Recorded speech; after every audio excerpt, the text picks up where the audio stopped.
আজকে আমরা নতুন কবিতা পড়ব। হ্যাঁ, সুকুমার রায়ের লেখা একটি নতুন কবিতা। কবিতার নাম হচ্ছে ২১শে আইন। কোন কবিতা? আইন। হ্যাঁ,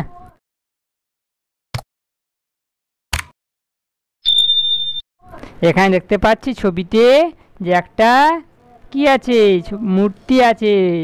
এটা দেখে লাগছে কে? শিব ঠাকুর আছে না? শিব ঠাকুরের এখানে ছবি দেখতে পাচ্ছি। আর এইদিকে দেখতে পাচ্ছি দুটো মানুষ।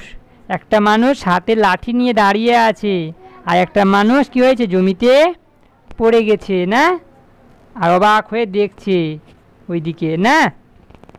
বলো তাহলে আমরা এটার নাম, কবিতার নাম কি আছে? ২১শে আইন, সুকুমার রায়ের লেখা। শুরু করি। বলো, শিব ঠাকুরে আপন দেশে আইন কানুন সর্বনেশে, কেউ যদি যায় পিছলে পড়ে, পায়দা এসে পাকড়ে ধরে। ওর পায়দা কি করে, পায়দা কি করে, পাকড়ে ধরে। হ্যাঁ, কাজীর কাছে হই বিচার, ২১ টাকা দণ্ড তার। ক টাকা? ২১ টাকা। ওকে এই যে ছবি দেখা যায়, টাকাতে ২১ টাকা লেখা আছে না। ২১ টাকা ওকে কি দিতে হবে? ফাইন দিতে হবে না। হ্যাঁ, আবার বলো, শিব ঠাকুরে আপন দেশে। হ্যাঁ, শিব ঠাকুরের দেশে কি হবে? আইন কানুন সর্বনেশে।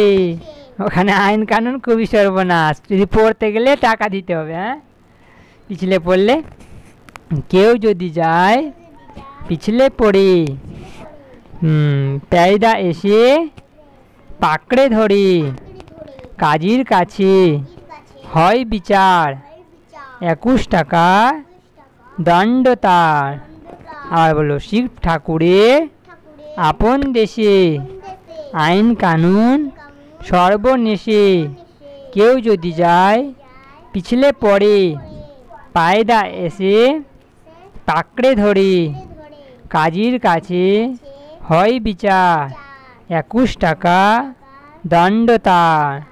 আর বলো, শিব ঠাকুরে আপন দেশে আইন কানুন সর্বনেশে, কেউ যদি যায় পিছলে পড়ে, পায়দা এসে পাকড়ে ধরে, কাজীর কাছে হই বিচার, ২১ টাকা দণ্ড তার। এটা কবিতা বারে বারে পড়বি, হ্যাঁ, তাহলে মুখস্থ হয়ে যাবে।